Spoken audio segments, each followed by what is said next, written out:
Namo Buddhaya, salam kebajikan, rahayu. Merdeka! Ya, hari ini kali keberapa saya datang ke Kanjuruhan? Ketiga. Yang pertama bicara juga di tempat ini tentang Pancasila sama Wali Kota Malang sekarang. Nah, Bapak Ibu, bicara tentang radikalisme itu sesungguhnya harus bicara tentang agama, karena akarnya itu memang pemahaman yang subjektif terhadap agama. Maka sebetulnya kalau terjadi gerakan-gerakan radikal yang selama ini muncul, biasanya saya harus jujur saja mengatakan orang biasanya justru memprotek agama dari segala macam tuduhan. Itu saya kira tidak fair. Karena teroris itu tidak pernah belajar manifesto komunis, tidak pernah belajar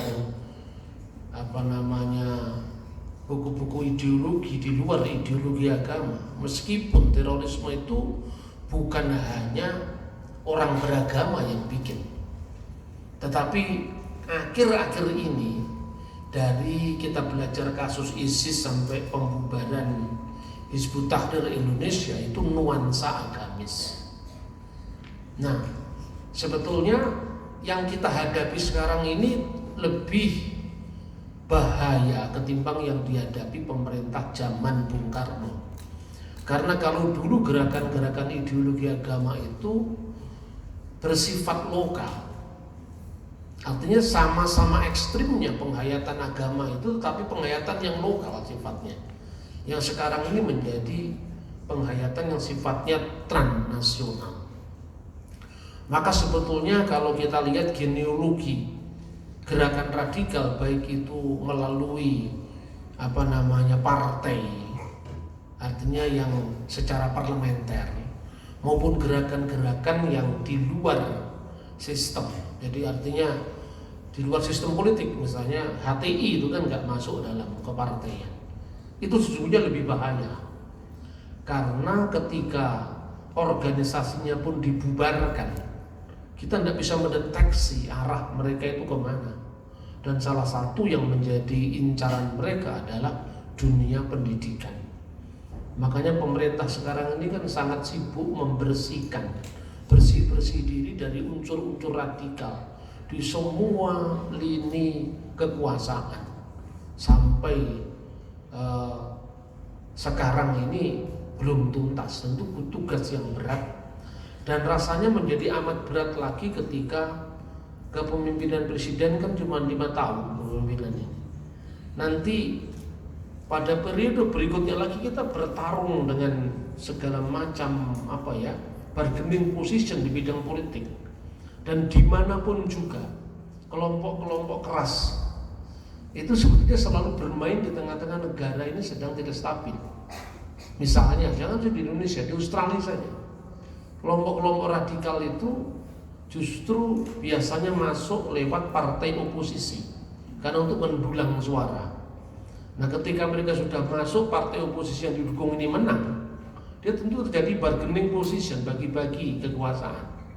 Biasanya ketika kasusnya sudah meledak, gerakan radikal itu sudah menancap di mana-mana, baru kita bingung. Nah, karena itu next mari kita belajar dulu dari negara Islam Irak dan Suriah yang baru bubar kemarin. Tapi tidak ada pembunuhan yang lebih besar daripada pembunuhan yang dilakukan oleh ISIS. Hanya dalam waktu mulai 2014 sampai bubar tahun kemarin, itu korbannya luar biasa, mengerikan sekali. Dan kenapa kita menjadi tertarik, kita menjadi lebih permisif ketika gerakan itu memakai baju agama? Karena terkait dengan kita. Itu saya kira lebih sulit. Makanya ketika kasus pengibaran bendera tauhid itu kan menjadi sangat dilematis. Karena mau ditolak itu bunyinya la ilaha illallah, dan itu sesuatu yang paling sakral dalam kehidupan umat Islam.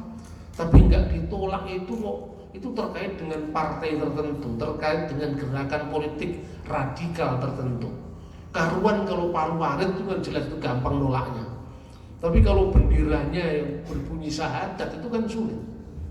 Padahal sebetulnya saya pernah diskusi panjang dengan Pak Ali Maskan Musa. Sebetulnya dilihat dari bentuk kod huruf Arabnya itu sudah kelihatan bahwa bendera ISIS itu bentuknya seperti itu. Kod Arabnya itu. Nah, tapi orang awam kita bagaimana bisa membedakan?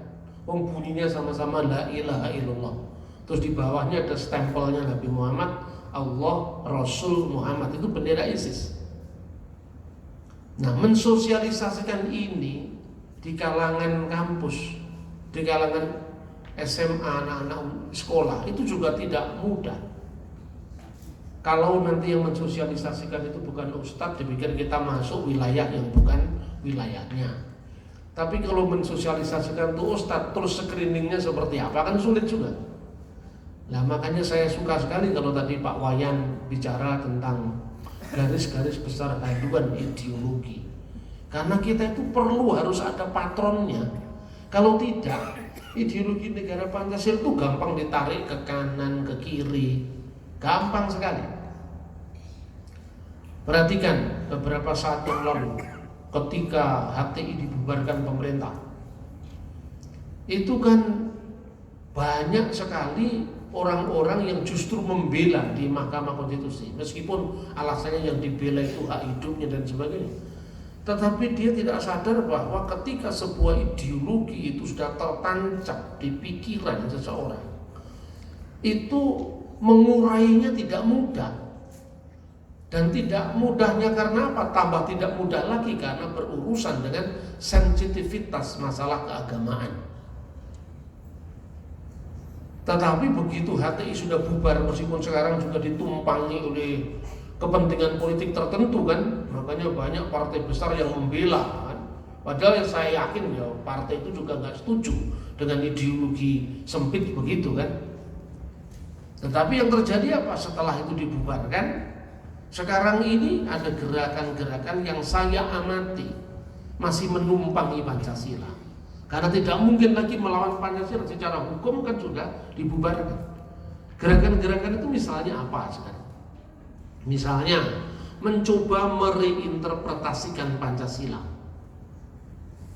Satu contoh ya, ada tayangan di YouTube dan itu liar sekali, viral di mana-mana. Jangan ngajari Pancasila tentang kami, karena istilah hikmat kebijaksanaan itu maknanya umat Islam yang hanya tahu. Tentu Islam versinya dia, bukan Islam dalam pengertian agama, Islam versinya dia. Karena kata hikmat itu bahasa Arab, dan hikmat kebijaksanaan itu kenapa digabung? Karena di situ kebijaksanaan dimaksud adalah kebijaksanaan dalam tuntunan hikmat. Yang hikmat itu adalah hikmah dalam pengertian Islam. Nah, kalau argumentasi seperti itu bagi orang awam kan langsung ya saja kan. Nah, pertanyaannya sekarang, ketika bahasa Indonesia menyerap bahasa Arab, menyerap bahasa Sanskerta, menyerap bahasa Latin, menyerap bahasa Yunani, apakah itu maknanya harus makna yang diberikan oleh bahasa semula? Kan ya tidak. Misalnya memang hikmat itu bahasa Arab, tapi Arab kan tidak identik dengan pengertian Islam semuanya. Di negara Arab tidak hanya ada orang Islam. Bahkan sebelum zaman Islam ada orang-orang Kristen yang sudah berbahasa Arab 600 tahun sebelum kedatangan Islam. Bahasa Arab hikmah sendiri juga menyerap bahasa Ibrani yang lebih tua, yaitu hokmah.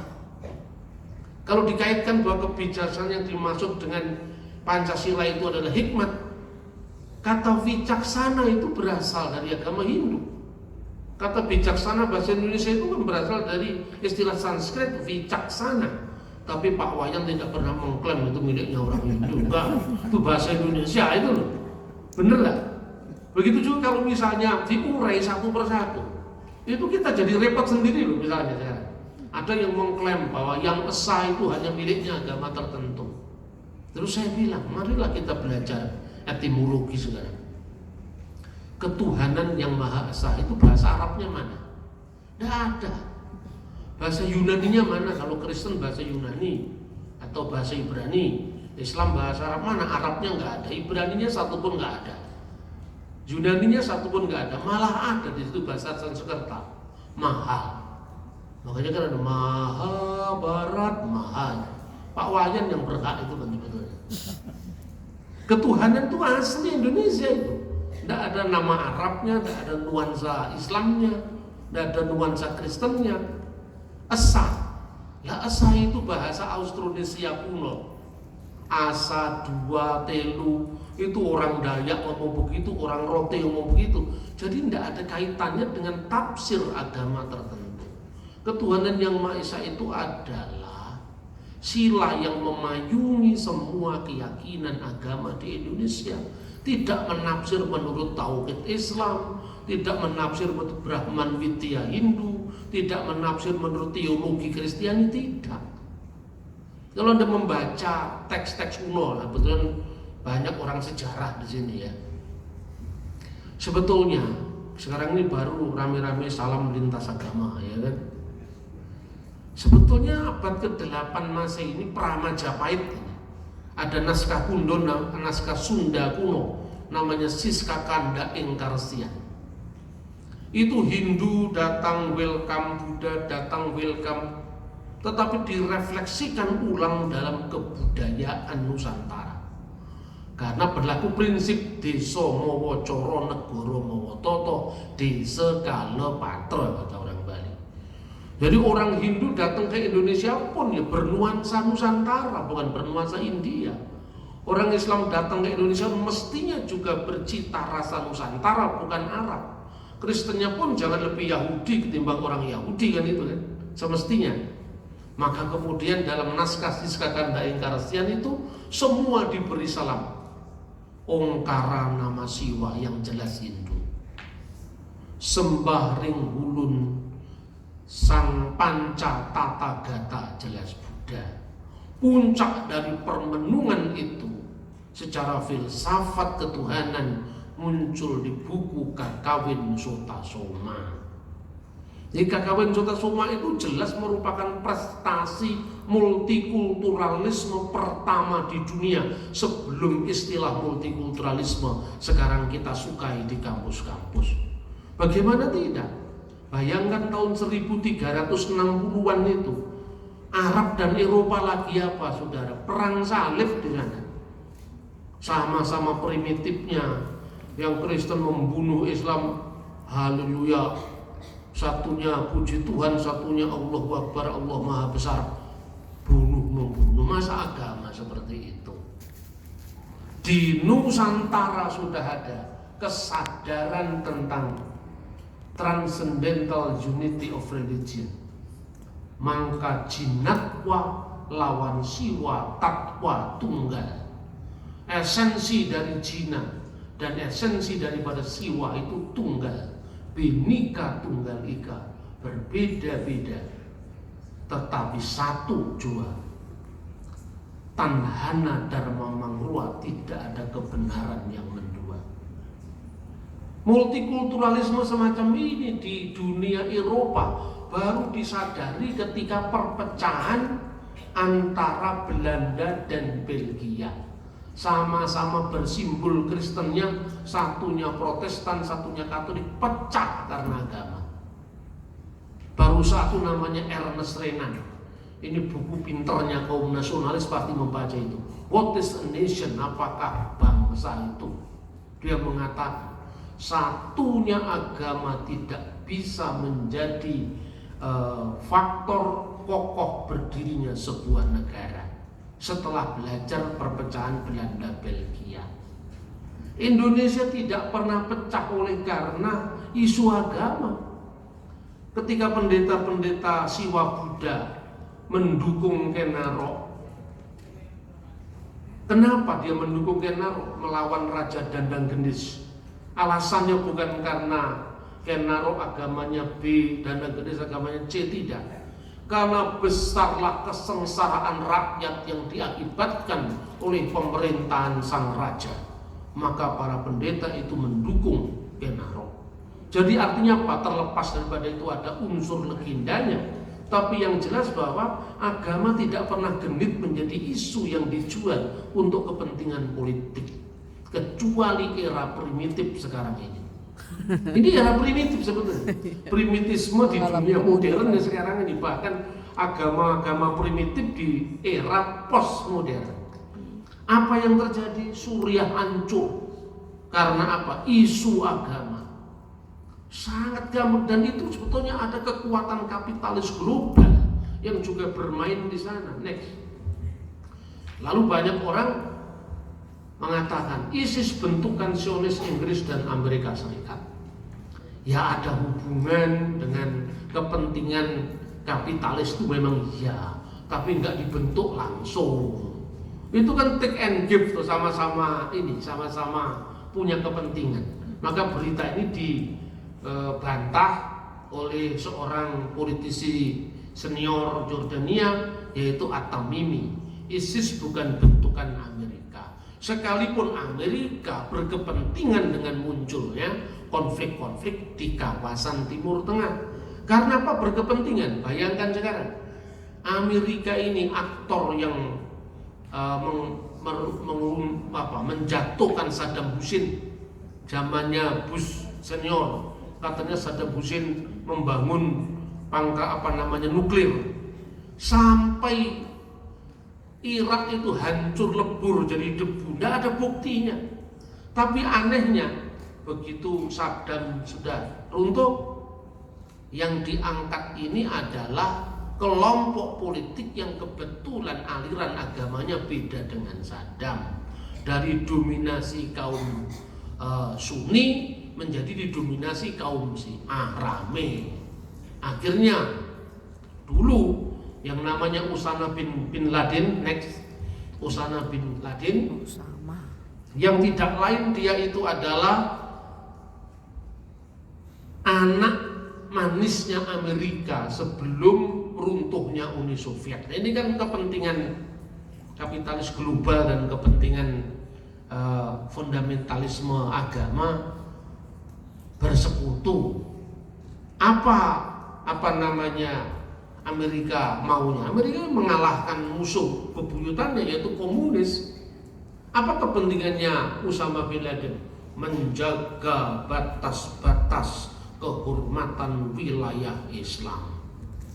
Klop ketemu taktis. Begitu Soviet sudah runtuh, Amerika tidak punya lawan lagi yang bisa dijadikan kambing hitam. Next, kemudian muncul latar belakang politik internasional, yaitu saat Perang Dingin, di mana Usama bin Laden ketemu taktis dengan Amerika, sama-sama memerangi komunis. Tapi memeranginya komunis bagi Usama dan bagi Amerika itu lain. Satu, alasan ideologis, musuh politik ideologis. Bagi satunya, ya alasan agama. Tapi ketemu taktis, yang penting Soviet kalah. Begitu Soviet sudah kalah, apa yang terjadi? Anak macan itu sudah sebesar bapaknya. Akhirnya meledaklah peristiwa WTC 11 September 2001. Saat itu banyak orang yang ngomong kayak saya begini itu nggak terlalu berani. Saya berani udah tidak punya apa-apa, apanya yang ditakuti apanya sekarang? Jabatan yang bikin sendiri, apa ini? Saya ngomong terus terang, diwawancarai saya di majalah Tempo. Sindroma perang salib pada saat perang Afghanistan. Saya jelas-jelas, kita tidak usah lah masing-masing orang mengatakan ini bukan agama, ini nggak ada hubungannya dengan, ada hubungannya dengan agama. Hanya agama yang dimaknai secara salah, kan gitu kan? Kan lebih baik begitu ketimbang kita nuduh-nuduh yang lain. Ibarat orang sakit itu mudahnya penyembuhan ya apabila dia sadar kalau sakit. Nah kalau orang sakit merasa sehat, bagaimana menyembuhkannya kan sulit. Ini sebetulnya dampak dari pemahaman keagamaan yang ekstrim dan runtuhnya rezim komunis, yaitu Uni Soviet. Maka anak macan itu sudah berani ngelawan bapaknya sendiri. Maka kemudian Amerika butuh cara baru, divide et impera, cara baru, yaitu menulis buku yang terkenal sekali sebagai corongnya kepentingan kapitalis, yaitu buku dari Samuel P. Huntington yang berjudul The Clash of Civilization. Terjemahan bahasa Arabnya beredar di Kairo. Sadamul Hadarat, benturan peradaban. Nah, dia itu punya teorinya rasis sekali. Pasca Perang Dingin, musuhnya dunia barat itu adalah Islam. Gitu. Ini sebetulnya gantinya komunis untuk bisa Amerika itu tetap bisa jadi pengatur lalu lintasnya dunia. Nah, justru karena munculnya divide impera gaya baru ini, muncul kelompok-kelompok fundamentalisme agama yang seolah-olah memang dipancing untuk keluar, ditanggapi dengan yang namanya gerakan Al-Qaeda. Setelah Al-Qaeda, kemudian kepalanya Al-Qaeda cabangnya Baghdad, Abu Bakar al-Baghdadi mendirikan ISIS. Sebab kalau Al-Qaeda itu tidak dalam bentuk negara, tetapi ISIS sudah dalam bentuk negara, mendirikan negara di wilayah teritorinya negara yang sudah ada, yaitu Irak dan Syria. Kenapa? Karena Syria sudah hancur, Irak sudah hancur. Maka sekarang pasca ISIS ini bubar, kemana arahnya mereka? Salah satunya Indonesia, negara kepulauan yang sangat rawan. Kalau dia tidak bisa ngurus visa lewat bandara, pesawat terbang, ya Indonesia kan negara kepulauan, maka diperlukan militer yang kuat, angkatan laut yang kuat. Kalau tidak, sangat mudah mereka masuk dari Mindanao, Filipina Selatan, atau dari Thailand Selatan, karena laut kita nggak terjaga. Dan pada saat pemerintahan Pak SBY ini minta apa? Tidak ada dusta di antara kita. Itu pendekatan yang namanya pendekatan keamanan. Itu membuat dia harus tidak boleh ada musuh, zero enemy. Yang penting 5 tahun aman, 5 tahun aman. Akibatnya apa? Kongres Internasional Khilafah bisa dilaksanakan 2 kali di Indonesia, disiarkan oleh TVRI, bayangkan. Ini luar biasa. Waktu itu saya tidak bisa melawan bersama teman-teman. Kita cuma ada gerakan di Yogyakarta, gerakan Indonesia Pancasila kembali.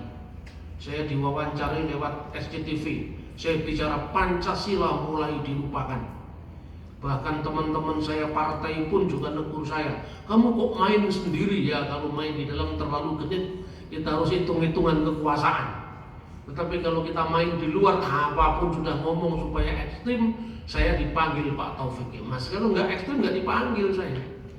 Muncul kemudian MPR bikin 4 pilar, itu saya salah seorang narasumbernya. Ini apa? Memang harus ada gerakan-gerakan yang tidak normal ketika negara ini tidak normal. Tapi puji syukur sekarang sudah mulai normal lagi. Terus saya dipanggil lagi sama Pak Wayan, sahabat penderitaan. Dia selalu ngomong seiman dengan saya. Saya juga merasa seiman dengan beliau. Tapi lain agama. Agama itu cuma rumah. Kita ini semua seiman karena sama-sama percaya Gusti Allah. Mau disebut Ide Sang Hyang Widiwasa, mau disebut apa, jalannya beda-beda. Nah, next saudara-saudara, belajar dari kasus ini, maka kita mesti hati-hati dengan kita ya. Yang namanya ISIS itu bisa sangat kuat bercokol di Suriah karena apa? Karena banyaknya ormas-ormas keagamaan, banyak faksi-faksi politik, garis keras agama, yang satu sama lain itu juga agendanya masing-masing beda. Coba duduk saja, ormas A, ormas B, ormas C, nanti kan rebutan. Artinya apa? Agama itu dijadikan kedok. Untuk apa?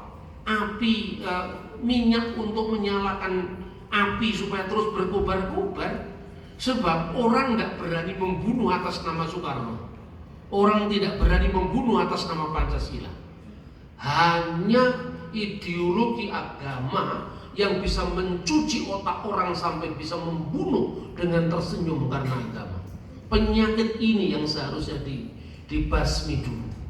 Makanya dengan pendidikan yang berbasis multikulturalisme, kedepannya ya, pelajaran agama silakan ada, tapi tekanannya jangan pada aku dan yang lain, jangan. Karena agama itu kan kasusnya bukan sekedar ortodoksi ya, kebenaran ajaran. Kalau kebenaran ajaran itu ya masing-masing punya kebenaran. Benar bagi saya belum tentu benar bagi orang lain. Tapi yang kedua masih ada wilayah yang netral, yaitu wilayah akhlak, akhlakul karimah. Orang Yunani menyebutnya sebagai ortopraksia, jalan hidup yang lurus. Jalan hidup yang lurus itu apa? Setiap agama itu kan punya cita damai. Apa salamnya juga hampir-hampir sama. Shalom artinya damai, salam artinya damai, santi artinya damai, sancai artinya damai, rahayu lebih daripada damai, cantik dan damai. Itu luar biasa. Nah, tapi implementasinya seperti apa? Karena apa? Cita rasa kebaikan secara moral itu karena terhalang baju kita berbeda. Itulah yang disebut kebenaran ortodoksia, akidah atau apa. Setiap orang kan punya masing-masing. Baru yang ketiga itu bagaimana mengimplementasikan kedua kriteria kebenaran dalam konteks hidup masyarakat kita yang majemuk. Amerika yang di Irak mengangkat orang-orang Syiah untuk melawan Sunni. Sunninya marah, digerakkan, muncullah ISIS. Sebaliknya di Syria justru Amerika pro Syiah untuk melawan Sunni. Ini kalau nggak logika kepentingan kapitalisme nggak mungkin ada. Karena itu sadarlah orang-orang beragama, kita sedang diadu domba oleh kekuatan yang sebetulnya itu kekuatan manusia-manusia serakah yang menghalalkan segala cara. Next. Nah, sekarang masuk ke dalam tahap pembahasan ideologis. Khilafah itu sistem, khalifah itu pemimpin. Khilafah dalam sistem HTI yang sekarang sudah dibubarkan itu negara absolut dan pemerintahan autokratis. Pendukung khilafah suka mengutip dan mengulang-ulang misalnya kisah toleransi Sayyidina Umar bin Khattab ketika menjamin orang-orang Kristiani di Yerusalem, di Mesir, ya, terhadap hak-hak kaum minoritas. Itu baik. Tetapi harus dilihat, Sayyidina Umar itu orang yang sangat adil. Sampai-sampai ketika dia menaklukkan kota Yerusalem, patriark gereja ortodoks namanya Sophronius itu memberikan kunci kota Yerusalem kepada beliau. Tiba waktu sholat, sang Amirul Mukminin itu dipersilakan sholat ke dalam gereja. Tetapi beliau tidak mau. Nanti kalau saya sholat di sini, orang-orang para prajurit saya, tentara saya itu nganggep kalau tempat ini pernah dibuat sholat oleh Sayyidina Umar, punya nilai historis, nanti gerejamu dirampas katanya. Tunjukkanlah tempat di mana dulu Nabi Daud dan Nabi Sulaiman membangun masjid. Ditunjukkan lokasi Haram Asy-Syarif atau Masjidil Aqsa itu, yang waktu itu masih berupa reruntuhan. Kan gitu kan? Tetapi ketika Khalifah Al-Hakim, tidak satu pun gereja dibiarkan berdiri semua rata menjadi tanah, hanya karena provokasi agama selama kira-kira 3 malam saja. Itu tahun 1000, zamannya dinasti Fatimiyah. Tidak ada satu rumah ibadah non-muslim yang berdiri di kota suci Yerusalem dan sekitarnya. Nah, kadang-kadang logika kaum fundamentalis itu milah-milah, ini yang cocok diambil, gak cocok dibuang, terus membayangkan citra ideal itu cuma ada di agamanya, tidak ada pada agama orang lain. Marilah kita belajar jujur. Brengsek itu adalah brengsek sekalipun itu ada terjadi di agama kita. Mutiara tetap mutiara itu sekalipun terjadi di agama lain. Lah kalau kita sudah tidak mau jujur dengan ini, terus agama itu ngajarin apa lagi kan itu kan? Agama itu kan supaya orang menjadi baik. Masa kok jadi malah ekstrim, malah kejem, ya itu ada something wrong dengan agama kita masing-masing. Maka kalau di zaman Bung Karno, Pancasila itu lahir di tengah-tengah perang dingin antara kapitalisme dan kolonialisme. Kolonialisme itu adalah kampionnya adalah Amerika Serikat dan komunisme Uni Soviet.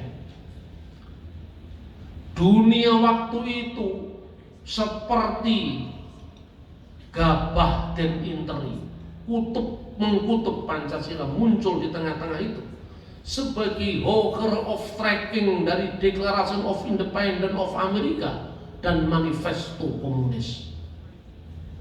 Pancasila itu di atas Manifesto Komunis, Pancasila itu di atas Deklarasi Kemerdekaan Amerika.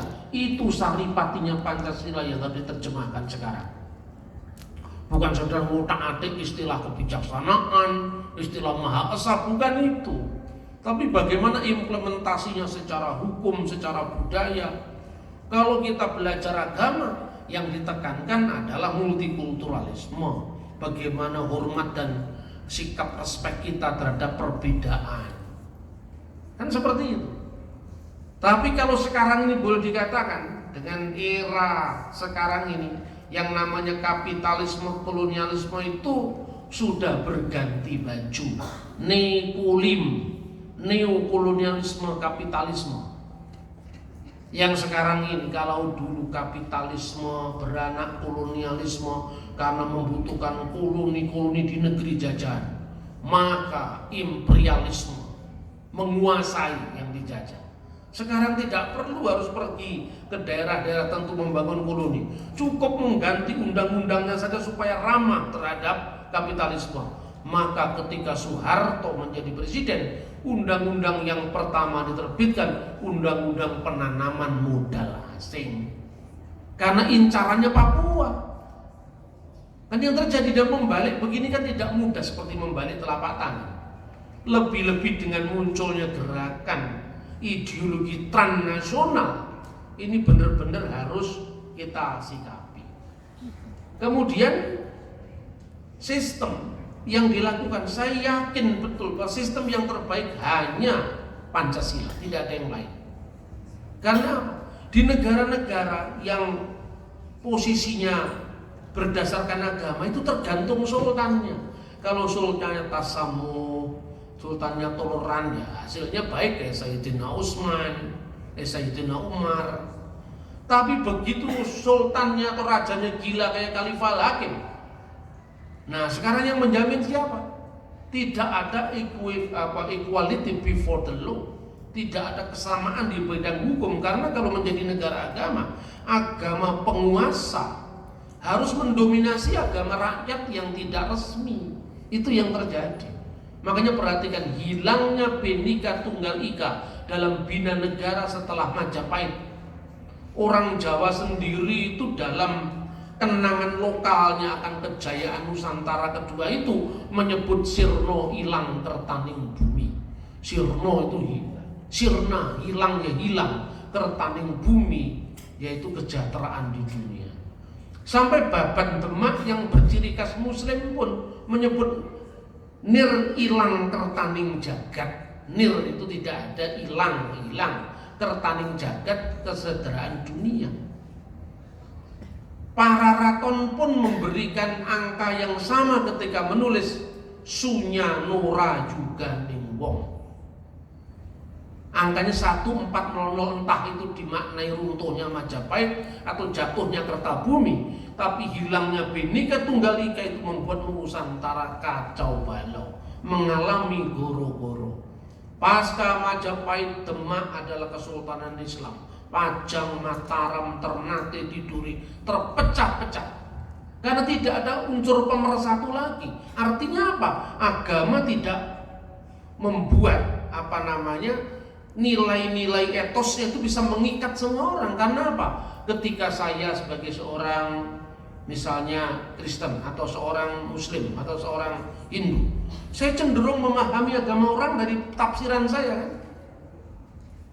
Saya bisa toleran, tapi toleran dalam pengertian via negativa. Sing bener pang aku kan itu kan. Lah itu loh.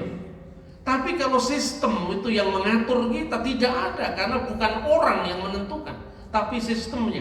Maka diperlukan yang namanya garis-garis besar haluan ideologi.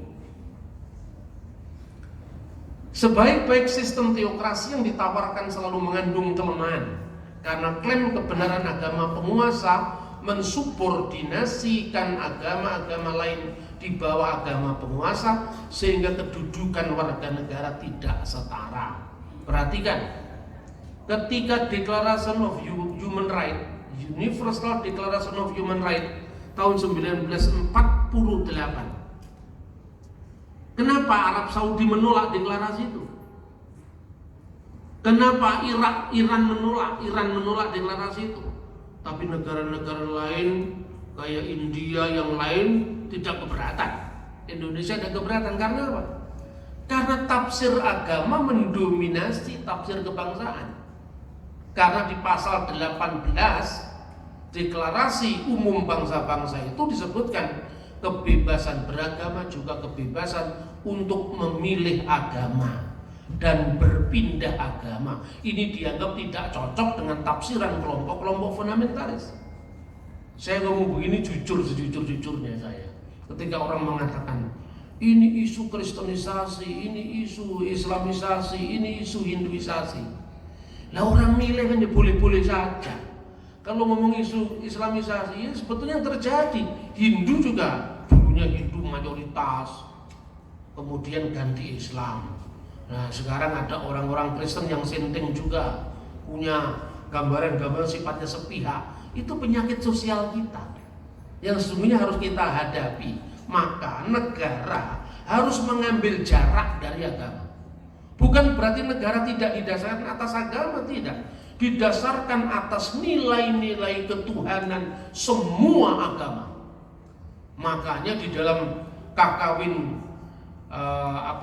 negara kertagama itu disebut Sri Parwata Raja Dewa, yang tidak lain bukan Siwa, bukan Buddha, tapi mengandung unsur Siwa, unsur Buddha, dan unsur-unsur lain karena ketuhanan itu sifatnya universal.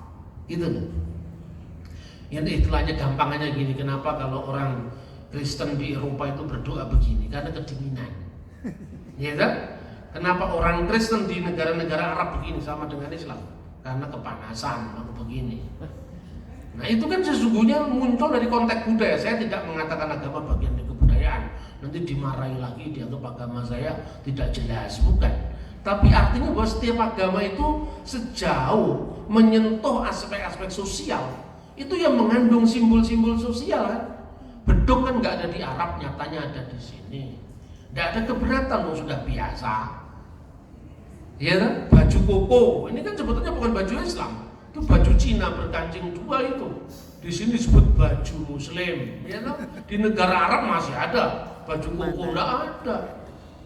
Begitu juga orang Kristen di Barat pakai organ, piano, aslinya nggak ada. Begitu saya beragama secara Timur Tengah, dianggap saya agamanya tidak jelas. Wah, ini Kristen kok ada Kristen ortodok, loh itu aslinya kok malah dianggap nggak jelas gimana? Itu aslinya ya memang yang ortodok itu. Kristen kok ngaji Pak, yang ngaji bukannya Kristen, Yahudi juga ngaji. Islam baru abad ke-7 itu. Itu budaya. Orang membaca Quran, orang membaca Bible.